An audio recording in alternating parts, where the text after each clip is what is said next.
Access Living. Access Living is a service and advocacy center in Chicago, run and led by people with disabilities for people with disabilities. And I'm here today to talk a little bit about how you can think about disability as you're operationalizing and planning for disaster relief. So, a little bit more about who we are at Access Living and what brings me here today. Since 1980, Access Living has challenged disability stereotypes, protected civil rights, and championed social reforms. We offer vital services and supports on the ground and advocacy for Chicagoans with disabilities. And we're going to tell you about some of our sister centers for independent living as well across the state of Illinois that you may utilize in your disaster planning. Access Living staff and board is comprised of more than 65% of people with all kinds of disabilities. I am a person with a disability myself. I have cerebral palsy and use a wheelchair. And we are one of the first centers for independent living in the country. And as you'll learn from me today, there are many, many more, and we're here as a resource for you. Next slide, please. So we are part of a statewide network known as the Network of Centers for Independent Living. And there's 22 centers for independent living throughout Illinois. This is a map of those centers, and I also have a website link on this slide. I'm hoping that you will all get access to these slides so that you can check out this website. It's pretty slick. When you mouse over the map, it will give you the contact information for your nearest center for independent living and more details specifically about what they do there. Next slide, please. So, what are centers for independent living and what do we actually do? When you engage with us, it's important to understand kind of where our heads are at and what we do each and every day as far as our service and advocacy areas. So the first thing that we do is we offer peer support. As an organization run and led by people with disabilities, we truly believe that we are our own best advocates. And we have found through years and years of experience that it works really well to offer our services through peer support because people with disabilities know the most about what it's like to live day in and day out with disability. So we offer a lot of peer support in all of the work that we do, whether it's people moving out of nursing homes and into their own homes and then needing community supports, or whether it's organizing around advocacy to drive systemic change for people with disabilities. We also offer information and referral. And so this could be really helpful to you if you are looking for a specific service to help people with disabilities be more independent in difficult situations. We have referrals all over the country and know of other disability organizations that can help. So that's a good thing to know about. We do individual and systems advocacy. So we speak out when it comes to supporting disability rights and disability justice, and we also drive policy change throughout the state. We also do independent living skills training. So this is whatever someone might need to be successful living in the community, whether that's navigating public transit, figuring out how to navigate the education system with a disability, or how to live independently in the community and find affordable, accessible housing, let's say. And so we have a lot of community contacts with other community groups to make that independent living skills training work on the ground. And finally, we offer transition support. And what we mean by transition support is there are many times in our lives where we transition from one thing to another. So whether we're leaving high school to go to college or to transition into a job, or we're moving out of, a hospital or an institution or a nursing home to live in the community. Those are all times of transition that Centers for Independent Living helps support. And certainly at times of disaster, we can be a good resource for you. All right, next slide, please. So, I wanted to talk for a minute about our perspective of disability, because I think that's really important when you're working with a Center for Independent Living, but even more importantly, when you're talking with people with disabilities, right? And working with them on the ground, especially if you don't work with people who have disabilities very often. So there's some evolving perspectives of disability that are really predominant in our culture today. That influences how we see disability, how we speak about disability, and ultimately how we treat people. And so I wanted to be sure to mention this to you so that you can think about it a little bit. The first that's really predominant that you still see today is what we call the medical or charity model. And this idea is that disability is something that needs fixing, right? That the pros know best. So if you need disability information or information about somebody with a disability, you talk to a doctor about that or a professional about that. In the medical and charity model, people with disabilities are seen as people with special needs, ultimately people that need extra help. But really, the social and cultural model of disability is the model that people with disabilities ourselves prefer, and essentially is a different way of thinking about disability. First, disability is a natural part of the human experience. In fact, it is something that the majority of us will face at some point in our lives, either ourselves or through a family member. And certainly with an aging population, many of us age into disability, whether we call it disability or not. So certainly in these times, right after a global pandemic where a lot of people are still experiencing the effects of long COVID, certainly an aging population, the disability community at large globally is growing exponentially, and it is a natural part of the human experience. The social and cultural model also says that we are our own best advocates, right? So if you want to know about a person with a disability, it's best to ask that person and have them involved in the planning and decision-making process. And finally, we are a protected class with civil rights. So people with disabilities are protected under the Americans with Disabilities Act and have access to public places, employment, government entities, and the like through the ADA. Next slide, please.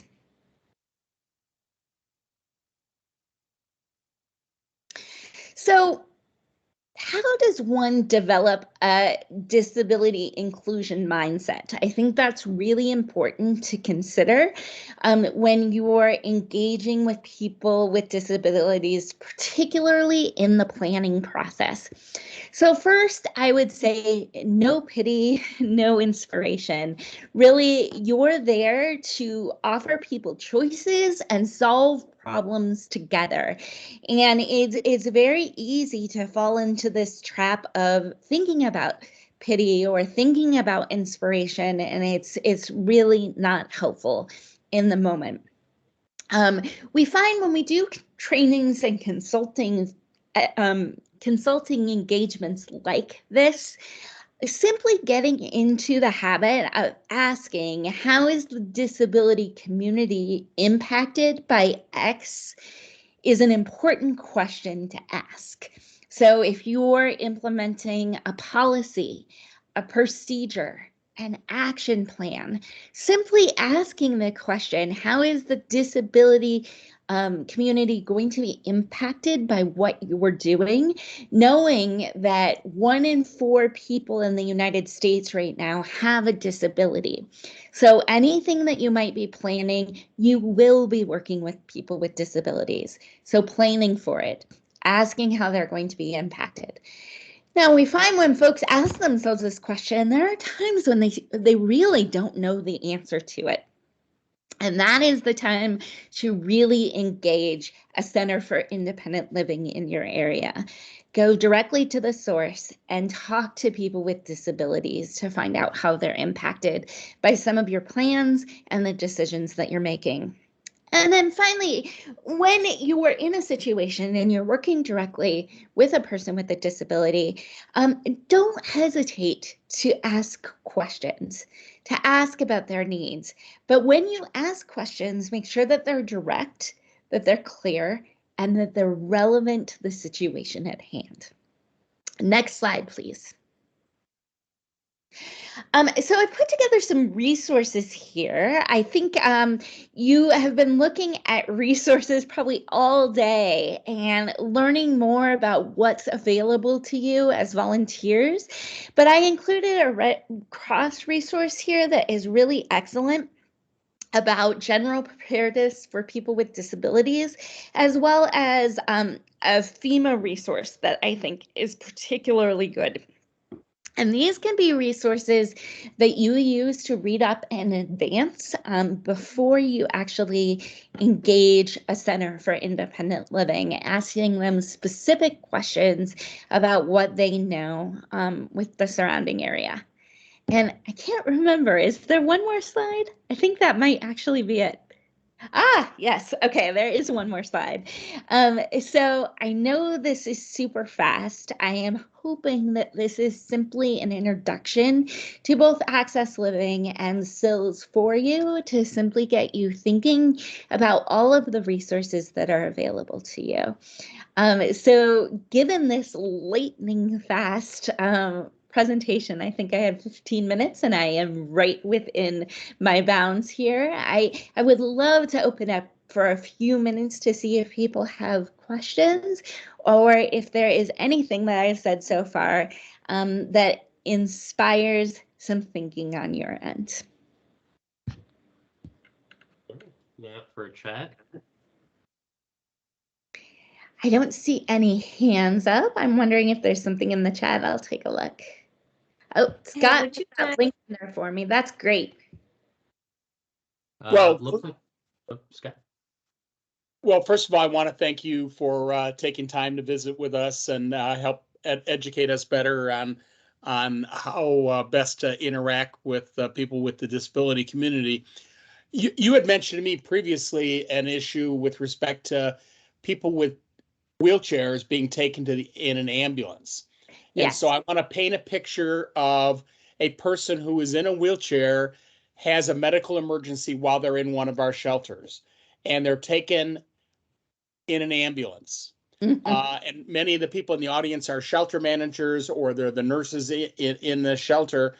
What happens when a person in a wheelchair is taken in an ambulance? And what do we need to be thinking about that maybe you're going to get stranded at that hospital without your wheelchair? And what do our shelter manager need to be thinking about? Like the wheelchair is still at the shelter and yeah, maybe about that. Absolutely. Well, Scott, thank you very much for elevating that. I think it's a situation that happens a lot that folks don't often think about. So the way it works now is if an ambulance is called and someone with a disability is taken in the ambulance to a medical facility, their wheelchair does not come along with them. This is a campaign that we're working on right now because, as you might imagine, that's really problematic. I know in my case, I can't walk at all without assistance. So if I were to go in an ambulance without my wheelchair, once I get to the hospital, I have no way of moving around on my own. And that is really scary and certainly just not a situation that people want to be in. So I would say, as folks who are running shelters or areas where people are going to be congregating, and if something like that happens, I think it would be ideal to assign someone to follow the EMTs with the assistive device, no matter what that is. Now, you might be thinking that, well, there are plenty of wheelchairs in the hospital, right? This shouldn't be a problem. But for those of us who are wheelchair users each and every day, we actually have custom equipment that is specific to our disability. And using something like a standard wheelchair can actually cause more damage, more physical damage to some people with disabilities. So if we can have our own durable medical devices, that is definitely best. And this would be something to include in a plan of action. And if your wheelchair got lost in a fire, it's not a $49.99 Oh my Kmart, gosh. at No. Kmart thing. No, I really wish it was. I can tell you, like, if I just did this retail without insurance, the chair I'm sitting in at this moment is a $4,000 chair. They're all customly designed and made after you go to see a seating specialist, and they take about 6 months for delivery.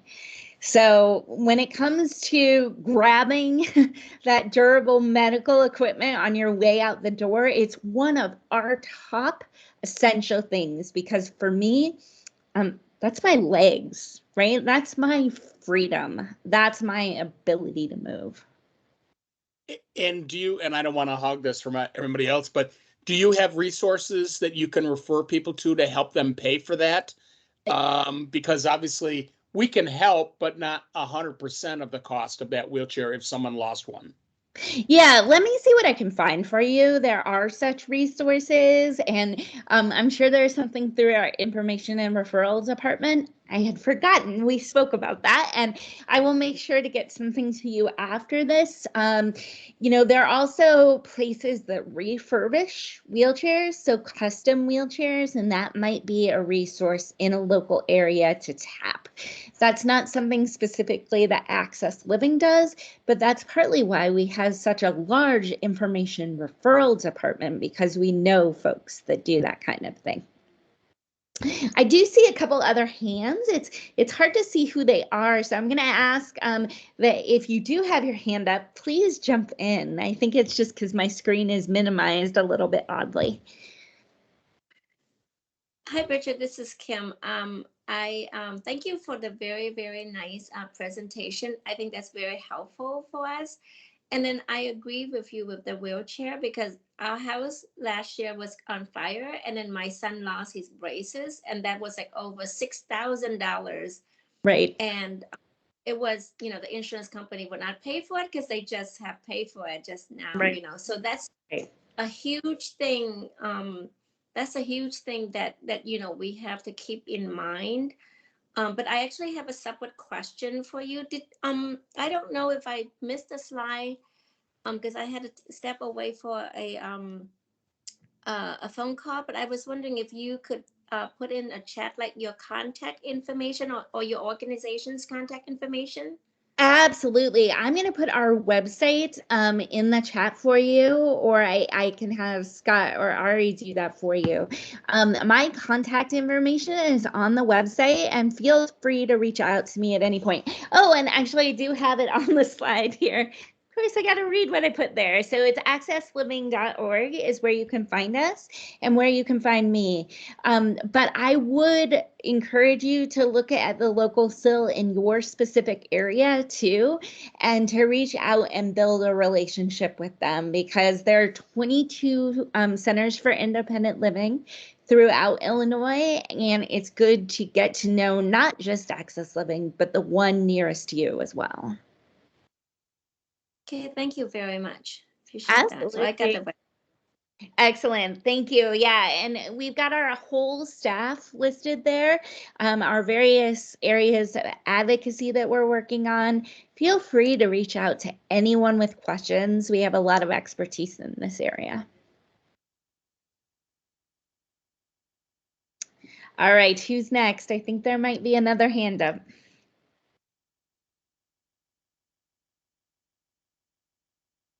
Oh, it just disappeared. Okay.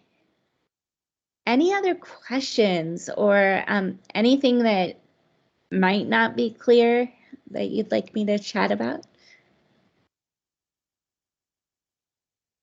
Well, this is Scott again, since nobody else is raising their hand. I'll come back. So if we had a large shelter, and could I invite someone from my local SIL to come out and say, hey, what do you think? And get their input. I mean, we have our people that help us with disability issues, but could someone from a local SIL say, hey, that's a great shelter, but I think you ought to do X, Y, and Z to make it more friendly, or help interview people with disabilities there to make sure we're meeting all the needs. Would that be something that a SIL would do for us or would do for the clients in the shelter? Yeah, absolutely. I think it's going to vary from SIL to SIL as to what their actual capacity is. I think they can help you most with pre-planning though, and site visits could easily be part of that pre-planning. Certainly at Access Living, we do walkthroughs for clients all of the time, right? And when you're looking at areas for potential shelters, I would imagine that sometimes they're in inaccessible places, right? So they might be in churches or older buildings, things like that. So thinking through accessibility at the get-go, any kind of modifications that you might need to make, that's going to be important for physical types of access. But there are other types of access to think about too.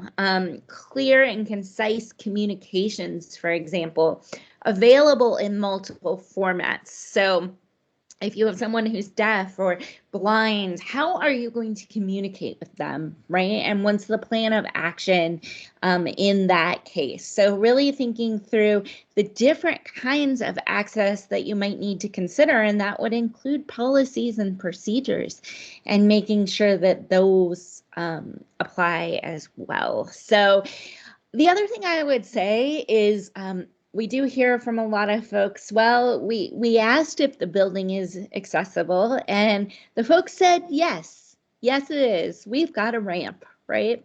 And just because there is a ramp doesn't mean the building is totally accessible.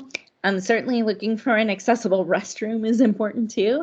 I can't begin to tell you how many times I've been in a building where I can get in the door, but certainly I don't drink a lot of water while I'm there, right?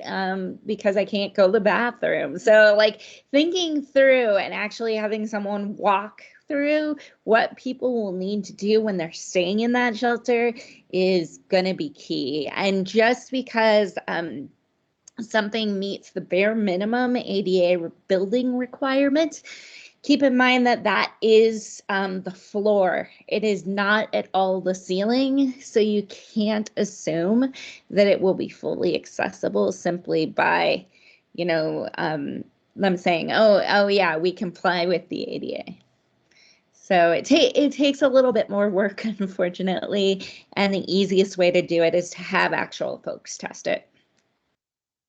Richard, we're a little bit over time, but I see there's one other person with a question, and Danny. Yes. Okay. First of all, thank you very much. You did a great job here. Question I have for you is, I actually do home modification for a living besides, with the Red Cross. But my question is, because I put in grab bars and ramps, but so when we're in a shelter and everything, and yes, things are supposed to be ADA, but there are many times where maybe there might be a ramp needed or something. Does your organization, sometimes when we're in shelters, we have a hard time getting some of these supplies. Do you like lend them out or lease them, or is there anything of that nature where if a shelter needed something in a pinch, your organization would be able to help us? Yeah, not us, unfortunately, because we use everything we have all of the time. However, what I would do, there's home modifications here in Chicago through the Mayor's Office for People with Disabilities. We do home modifications and fund those with city funding as well. And they might have some additional resources to look into in a pinch and in a state of emergency. So I would check with the city on that. And then that's another thing I'm going to ask our information and referral folks. Like, first, thank you for doing home mods. Second, I really appreciate that question because I have no doubt that these things can be very hard to find quickly. And third, I think we could get you some resources so that you would know who to call. Thank you. Yep. Cool. All right. Well, is there another hand up or are we out of time here? I'll see. Any last questions? Just thank you for it isn't the end of a conversation. A lot of these topics that we cover are necessary to keep going for us to really serve our entire community. So I really appreciate you coming here, answering our questions and talking to us a little bit about this. It means a lot to me and Absolutely. everyone Well, else. thank you so much for having me. I'm sure, like I said, this is just scratching the surface, and I'm sure more questions will come up. Happy to help you through them as they do. Again, be sure to get to know your local still. Sounds good. Thank you again. All right. Thank you so much, everyone. Have a wonderful day. Bye. Thank you, guys. All right. Just to wrap up, first of all, I want to say thank you to everyone that was here. Our guest speakers, Bridget, Chris Young, our guest breakout session leads, Alex Rose and Dana Goldsmith, who came from outside to help provide information. Our regional presenters, Sue, Fran, Jan, Ruthann, Terry, Steve, Hank. Appreciate the time commitment you did. To the DST team that really helped make sure that this was a smooth event, Yasmin and everyone. And to the rest of the workforce team that really helped make this a possible event. As a reminder, this upcoming Saturday, we're doing some in-person trainings, and then we are doing some more on the 19th. There's still some spots open, so if anyone's interested in taking mass care management or collaborating essentials, two very hard to get classes, would love to have some people in person. We're able to cover for lodging for anyone who's traveling more than 60 miles away, covering breakfast and lunch. And then we will have more with our next event being Rockford on the 9th, where we're looking to have some more classes. I'll hand it over to Yasmin for some final wrap up from the Jeopardy trivia. Yasmin. Yes, thank you, Ari. So thank you to everyone who participated today. And I want to send a special thank you out to the DST team. Thank you all for taking the time to volunteer. So with no further ado, hopefully you all can see my screen. We actually did